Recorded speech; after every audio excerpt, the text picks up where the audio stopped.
दोस्तों आज हम करेंगे टीवीटी साइंस में केमिस्ट्री का चैप्टर सेकंड। इससे पहले हमने चैप्टर फर्स्ट कंप्लीट कराया था। इसमें हमने कराया था चैप्टर फर्स्ट का नेम था आपका एलिमेंट्स, मिक्सचर एंड कंपाउंड्स।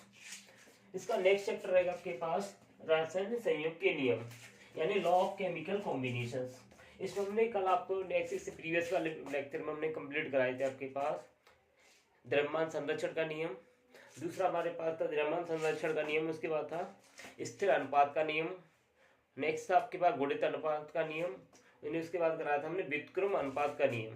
यानी 4 लॉ हमने कंप्लीट करा दी थी। इसके बाद नेक्स्ट 5वां लॉ आपके पास रहेगा गैलियस का गैस आयतन संबंधी नियम। यानी इस नियम के अनुसार आपके पास जैसे कि आपके पास रिएक्शन से पहले जो रिएक्टेंट होते हैं, जैसे हमने 2 रिएक्टेंट लिए या 3 रिएक्टेंट लिए, अगर जितना आपका रिएक्टेंट का वॉल्यूम होगा उतना ही आपके पास जो प्रोडक्ट गैस का जो प्रोडक्ट मिलेगा उसका भी वॉल्यूम सेम रहा होगा।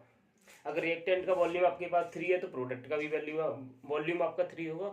अगर आप रिएक्टेंट का वॉल्यूम 2 है तो प्रोडक्ट का भी वॉल्यूम 2 रहा होगा। तो ये आपके पास गैलियस ने पे अपने एक्सपेरिमेंट में वेरीफाइड किया था। तो ये डेफिनेशन से आप लिखिएगा, जब गैसें आपस में संयोग करती हैं तो उनके आयतनों में सरल अनुपात होता है। जब 2 गैसें आपस में मिलती हैं तो उनके आयतनों में सरल अनुपात होता है। और यदि उनके संयोग से बना हुआ पदार्थ भी गैस हो, अगर उनके संयोग से जो बना हुआ पदार्थ भी गैस है तो उनका आयतन भी एक अभिकारी गैस के आयतनों के समान होगा। यानी अभिक्रिया में जो आपके पास रिएक्टेंट थे उसके आयतन के बराबर ही होगा। जैसे हमने जब कंडीशन सिर्फ यही है आपके पास, जब आयतन समान है, जब आयतन समान ताप व दाब पर लिया जाए, यानी आयतन में जो मेजरमेंट कर रहे हैं उसके लिए टेम्परेचर भी सेम रहे और प्रेशर भी सेम हो, तभी ये कंडीशन वैलिड होंगी, अन्यथा ये कंडीशन वैलिड नहीं हो सकती। तो कंडीशन ये ध्यान रखिए, ये कंडीशन होनी चाहिए। तो हमने यहाँ पर कुछ एग्जाम्पल लिया है कि हाइड्रोजन प्लस क्लोरीन, यानी हाइड्रोजन का भी एक वॉल्यूम लिया है और क्लोरीन का भी एक वॉल्यूम।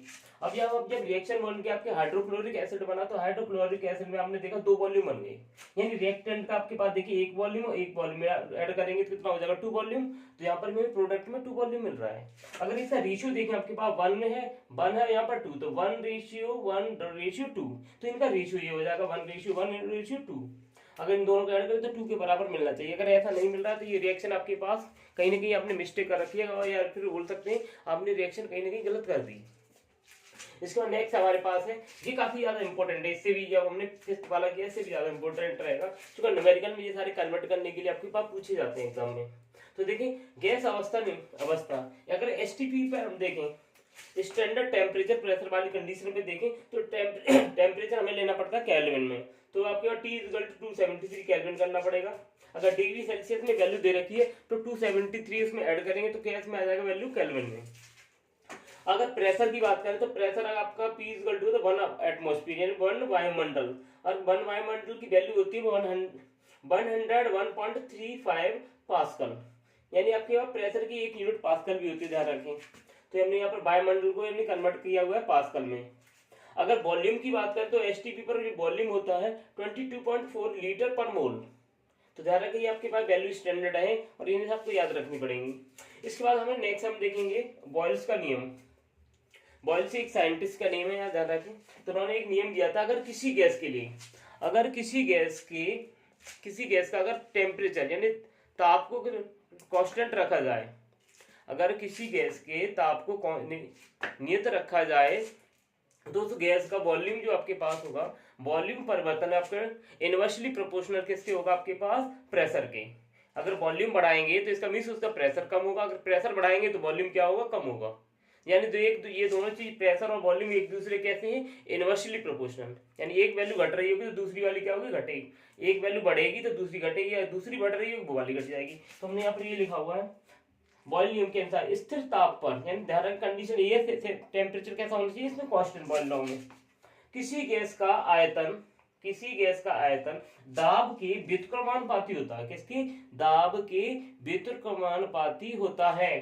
तो यानी V यहाँ पर वॉल्यूम को रिप्रेजेंट कर रहा है, P प्रेशर को, V inversely proportional to P, तो PV क्या हो जाएगा, कांस्टेंट। तो हम यहाँ से अगर हम 2 गैस कंडीशन के लिए इनिशियल और फाइनल के लिए तो P1V1 बराबर क्या हो जाएगा, P2V2। तो इस तरीके से हमारे जो बॉयल्स का लॉ कंप्लीट होता है। इसके बाद हम नेक्स्ट करेंगे चार्ल्स लॉ। और फिर उसके बाद देखेंगे आइडियल गैस इक्वेशंस। हेलो दोस्तों, नेक्स्ट हम देखेंगे चार्ल्स का नियम। इससे पहले हमने किया था बॉयल्स का नियम, अब इसके बाद देखेंगे चार्ल्स का नियम। तो चार्ल्स के नियम में ध्यान रखें, बॉयल्स के नियम में हमने क्या किया, टेम्परेचर में ताप को कांस्टेंट रखा था। अब यहाँ पर हम देखेंगे आपके पास बॉयल्स के नियम में आपके पास क्या होगा, प्रेशर यानी दाब कांस्टेंट रहेगा। ध्यान रखें, बॉयल्स के नियम में था ताप कांस्टेंट, चार्ल्स के नियम में क्या रहेगा, प्रेशर यानी कि दाब कांस्टेंट रहेगा।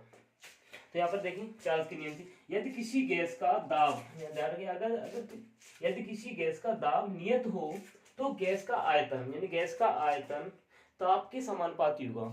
अगर किसी गैस का अगर हम दाब को कांस्टेंट रखें तो उसका वॉल्यूम, जितना वॉल्यूम बढ़ेगा उतना उसका टेम्परेचर भी बढ़ रहा होगा। अगर उसका वॉल्यूम घटेगा तो टेम्परेचर भी घटेगा। यानी V प्रोपोर्शनल टू क्या हो जाएगा, T, यानी V volume is directly proportional to temperature. यहाँ तो प्रोपोर्शनलिटी सिंबल रिमूव करेंगे तो एक कांस्टेंट लगाएंगे। V इक्वल टू हमने लिखा है K इंटू टी, के यहाँ पर प्रोपोर्शनलिटी कांस्टेंट है। अब ये T यहाँ पर मल्टीप्लाइड करा, इधर क्या करें डिवाइड, तो V upon T1, V upon T हो जाएगा। अगर हम V अपॉन T यानी हम इसे क्या ले सकते हैं, V upon T equal to constant. अगर यही कि आपके पास कई इनिशियल और फाइनल स्टेट वाली कंडीशन हो तो V1 upon T1 equal to क्या होगा, V2 अपॉन T2। तो इस कंडीशन में इस इक्वेशन को ऐसे भी ले सकते हैं, यानी चार्ल्स के लॉ की इक्वेशन को। तो इसके बाद नेक्स्ट हमने देखा आदर्श गैस समीकरण यानी आइडियल गैस इक्वेशंस। तो आइडियल गैस इक्वेशन ध्यान रखें, बॉयल्स के नियम और चार्ल्स के नियम दोनों को यूज करके बनाई जाती है। जैसे हमने बॉयल्स के नियम में लिखा था, यानी V is inversely proportional to pressure, और आपने चार्ल्स के नियम में देखा आपके पास V is directly proportional to T। तो यहाँ पर भी वॉल्यूम, यहाँ पर भी वॉल्यूम, दोनों इक्वेशन को कंबाइन कर दें तो हम क्या लिख सकते हैं, V और T अपन क्या हो जाएगा, P। तो प्रोपोर्शनलिटी कांस्टेंट। तो देखिए आदर्श गैस समीकरण में यदि किसी गैस के लिए बॉयल व चार्ल्स के नियम का प्रयोग किया जाए, अगर किसी गैस के लिए बॉयल्स और चार्ल्स के नियम का प्रयोग किया जाए तो ये आपके पास एक इक्वेशन बन जाएगी। तो हमने देखा यहाँ पर कंबाइंड यानी B प्रोपोर्शनल टू क्या है हमारे पास, T अपॉन P। तो हमने यहाँ पर B proportional T upon P, B proportional to T आपके पास किसके लिए है, बॉयल्स यानी आपके पास चार्ल्स के नियम के लिए। B inversely proportional to P किसके लिए, बॉयल्स के नियम के, दोनों को हमने कंबाइंड किया हुआ है। तो यहाँ से प्रोपोर्शनलिटी सिंबल यानी P यहाँ पर क्या कर रहा है डिवाइड, इधर क्या करेगा मल्टीप्लाइड, तो PV प्रोपोर्शनल टू क्या हो जाएगा T। अब यहाँ से प्रोपोर्शनलिटी सिंबल रिमूव करेंगे तो एक कांस्टेंट देना पड़ेगा, तो PV इक्वल टू हो जाएगा RT। अगर यही कि आपके पास गैस में n मोल कितने हो, n मोल्स प्रेजेंट रहे हो, तो n मोल के लिए आइडियल गैस इक्वेशन हो जाएगी PV equal to n RT। Small n है, ध्यान रखना ये। अब स्मॉल n को बोलते हैं क्या आपके पास, तो स्मॉल n का जो फॉर्मूला होता है n is equal to capital N upon Na। n यहाँ पर रिप्रेजेंट करता है number of molecules, capital N represent करेगा नंबर ऑफ मॉलिक्यूल और Na रिप्रेजेंट करेगा एवोगैड्रो नंबर्स। अब ये यहाँ पर हमने एक इक्वेशन, अपने ये आइडियल गैस इक्वेशन को बोल्ट्जमैन कांस्टेंट की फॉर्म में भी लिखा था। PV इक्वल टू हो जाएगा KB N इनटू T। तो P यहाँ पर प्रेशर है, B वॉल्यूम है, KB यहाँ पर बोल्ट्जमैन कांस्टेंट है, N आपके पास नंबर ऑफ मॉलिक्यूल्स है, T यहाँ पर रहेगा टेम्परेचर।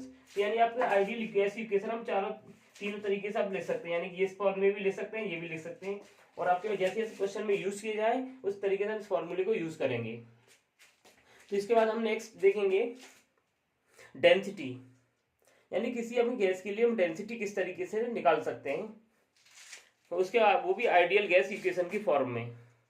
तो देखिए हमें अगर किसी गैस की हमें डेंसिटी निकालनी है तो डेंसिटी निकालने के लिए हम फॉर्मूला यहाँ लिखते हैं। तो डेंसिटी का आपने फॉर्मूला पढ़ा है, डेंसिटी इक्वल टू होता है डेंसिटी ऑफ गैस। ठीक, तो डेंसिटी का आपने फॉर्मूला पढ़ा है मास अपॉन वॉल्यूम। तो यहाँ पर यूज करेंगे आइडियल गैस इक्वेशन यानी आदर्श गैस समीकरण। तो आदर्श गैस समीकरण हमने लिखी थी PV इक्वल टू RT।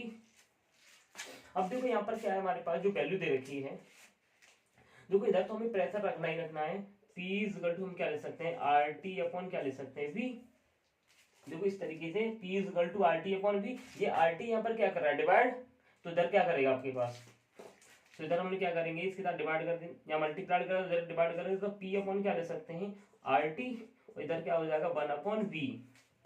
तो देखो एक मास का इधर मल्टीप्लाई कर दे, एक मास का इधर मल्टीप्लाई कर दें, तो देखिए क्या हो जाएगा P और ये M हो जाएगा, ये आपका M है यहाँ पर मोलर मास, और ये RT हो जाएगा, और ये आपके पास हो जाएगा M/V। और मास अपॉन वॉल्यूम को हम क्या बोलते हैं, डेंसिटी बोलते हैं। तो डेंसिटी इज इक्वल टू क्या हो जाएगा आइडियल गैस इक्वेशन के टर्म में गैस की, तो ये हो जाएगा आपके पास PM/RT। तो ये गैस की डेंसिटी हम निकाल सकते हैं in terms of the ideal gas equation. अगर किसी गैस की डेंसिटी निकालनी हो in terms of the ideal gas equation, तो डेंसिटी यानी कि डेंसिटी ये सिंबल है, तो डेंसिटी इज इक्वल टू हो जाएगा P यानी प्रेशर, और ये आपके पास मोलर मास हो जाएगा, और R यहाँ पर गैस कांस्टेंट, T टेम्परेचर। तो यहाँ पर देख सकते हैं कैपिटल M हमने यहाँ पर क्या यूज किया है, यानी कि मोलर मास, मोलर द्रव मास यानी द्रव्यमान। तो इस तरीके से हम किसी गैस की हम डेंसिटी निकाल सकते हैं in terms of the ideal gas equation. इसके बाद नेक्स्ट हम देखेंगे एवोगैड्रो नियम्स, एवोगैड्रो का नियम। हेलो दोस्तों, नेक्स्ट हम देखेंगे अब एवोगैड्रो का नियम। देखिए एवोगैड्रो नियम के अकॉर्डिंग ताप तथा दाब की समान, यानी ताप और दाब की समान परिस्थितियां, यानी ताप और दाब दोनों अगर समान परिस्थितियों में चल रहे हो, तो सभी गैसों के समान आयतनों में, अगर सभी गैसों के समान आयतनों में उपस्थित अणुओं की संख्या क्या होगी, समान रहेगी। उपस्थित अणुओं की संख्या क्या होगी, समान होगी। तो हमने यहाँ पर लिया है यदि किसी पदार्थ के 1 ग्राम मोल में उपस्थित सूत्रीय इकाइयों की संख्या यानी अणुओं की संख्या क्या होगी, n = 6.023 × 10⁻23। ध्यान रखना ये नंबर हमेशा पावर में पॉजिटिव होगा। बच्चों को हमेशा कंफ्यूजन होता है, यहाँ पर नेगेटिव साइन तो नहीं आता। ध्यान रखें कभी नंबर कोई भी नेगेटिव नहीं होता, जब भी नंबर लिया जाएगा हमेशा पॉजिटिव लिया जाएगा, तो पावर हमेशा कैसी होगी, इसकी पॉजिटिव रहेगी। इसके बाद हम देखेंगे आपके पास भौतिक परिवर्तन और रासायनिक परिवर्तन। देखिए दोस्तों नेक्स्ट हमारे पास टॉपिक रहेगा आपके पास भौतिक परिवर्तन और रासायनिक परिवर्तन। तो पहला हम देखेंगे इसे भौतिक परिवर्तन, यानी भौतिक परिवर्तन यानी वे परिवर्तन जिनमें कोई नया पदार्थ नहीं बनता, यानी कोई नया पदार्थ नहीं बनता, सिर्फ उसी की आपके पास शेप साइज, आपके पास शेप साइज दिशा वगैरह हम चेंज कर देते हैं। यानी भौतिक परिवर्तन वो परिवर्तन जिसमें कोई नया पदार्थ नहीं बनेगा, ठीक, यानी भौतिक परिवर्तन कहलाते हैं। देख पहला इसके लिए पॉइंट रहेगा, इसमें पदार्थ का रासायनिक संगठन, यानी उसका जिन पार्टिकल्स को मिलकर बना हुआ रासायनिक संगठन या फिर आणविक संरचना, ये परिवर्तित नहीं होती, यानी ये चेंज नहीं होगी। यानी जिन पार्टिकल्स को मिलकर बना हुआ वो कभी भी उसकी चीजें चेंजेस नहीं होती, वो नहीं बदलेगा, सिर्फ उसका आकार शेप साइज वगैरह चेंज होंगे, यानी जिनसे वो मिलकर बना हुआ वो कभी चेंजेस से नहीं होते, भौतिक परिवर्तन ध्यान रखें। और ये कैसे होते हैं, अस्थायी, ये परमानेंट नहीं होती, यानी जब तक उनका कोई फोर्स वगैरह या एक्सटर्नल एफर्ट अप्लाइड किया जाएगा तभी तक वो चेंजेस रहेंगे, और जैसे वो रिमूव कर देंगे वो ओरिजिनल स्टेट में वापस आ जाएंगे। नेक्स्ट आपके पास इसमें पॉइंट रहेगा प्रक्रिया का कारण हट जाने पर प्रक्रिया उत्क्रमित हो जाती है, यानी जिस अवस्था में पहले थी उसी अवस्था में वापस भी आ जाएगी। तो एग्जाम्पल देखें, अवस्था यानी अपनी अवस्था में जिस अवस्था में था वो उसी अवस्था में वापस भी आ सकते हैं, अवस्था चेंज कर सकते हैं। दिशा यानी उसकी दिशा चेंज कर सकते हैं, आकृति चेंज कर सकते हैं, आकार चेंज कर सकते हैं, आयतन चेंज कर सकते हैं। पदार्थों का गलना, जैसे आपके पास आइस है, आइस का जो मेल्ट होना वो भी आपके पास फिजिकल चेंजेस। बाष्पन हो, वाटर का हमारे वाष्प में परिवर्तित होना, ये भी आपके पास क्या है, फिजिकल चेंजेस। नेक्स्ट आपके पास द्रवण होना, यानी पानी का जमना, ये भी आपके पास किसमें, आपके भौतिक परिवर्तन में आएगा, ध्यान रखें। यानी कि आपके पास देखिए पदार्थों का गलना, यानी आपके पास अगर आइस मेल्ट हो रही है तब भी आपके पास हाइड्रोजन ऑक्सीजन है उसके पास, अगर वेपर्स बन रही है तब भी आपको हाइड्रोजन ऑक्सीजन है, अगर वो जम रहा है आपके पास वाटर तब भी आपको हाइड्रोजन ऑक्सीजन, यानी उसकी भौतिक अवस्थाएं आपके पास परिवर्तित नहीं हो रही, यानी जिससे वो मिलकर बना हुआ वो तो आपके सेम चल रहा है ना। नेक्स्ट हमारे पास रहेगा इसमें रासायनिक परिवर्तन। तो ध्यान रखें भौतिक परिवर्तन में पदार्थ इनसे मिलकर बना हुआ वो चेंजेस नहीं होंगे, कोई यानी कोई नया आइटम नहीं, नया पदार्थ नहीं बनता, जो नीचे था वही पदार्थ रहेगा आपका। यानी पहले हाइड्रोजन ऑक्सीजन थे वाटर में, तो फिर भी बाद में भी हाइड्रोजन ऑक्सीजन ही रहेंगे, सिर्फ उसकी स्थिति चेंज यानी अवस्था चेंज हो जाएगी। सॉलिड से लिक्विड हो सकता है, लिक्विड से गैस हो सकता है, गैसेस से फिर सॉलिड हो सकता है, यानी अवस्था चेंज होगी। हम रासायनिक परिवर्तन देखते हैं। रासायनिक परिवर्तन वे परिवर्तन जिनमें नए पदार्थों का निर्माण होता है, यानी कि पहले कुछ था बाद में कुछ मिला आपको नया, यानी नए पदार्थ का निर्माण होता है। ऐसे परिवर्तन को हम क्या बोलेंगे, रासायनिक परिवर्तन कहलाते हैं। इसमें देखिए पहला पॉइंट, इसमें मूल पदार्थ का रासायनिक संगठन और अणु संरचना बदल जाती है।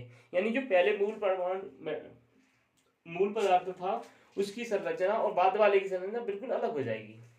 यानी मूल पदार्थ का रासायनिक संगठन पहले जिससे मिलकर बना था, बाद में जो बनेगा आपके पास उसकी संरचना बिल्कुल अलग होगी। ये परिवर्तन कैसे होते हैं, ये वाले से अस्थायी, ये कैसे होंगे, स्थायी होते हैं, यानी कि आपके पास परमानेंट होते हैं। नेक्स्ट देखिए आपके पास एग्जांपल, पदार्थों का जलना, यानी कोई पदार्थ आपका अगर कोई पदार्थ जल रहा है तब भी रासायनिक परिवर्तन होगा। जंग लग रही है, लोहे पर जंग लगती है तो वो भी आपके पास क्या है, केमिकल चेंजेस हैं। किण्वन, जैसे आपने देखा होगा मार्केट से आप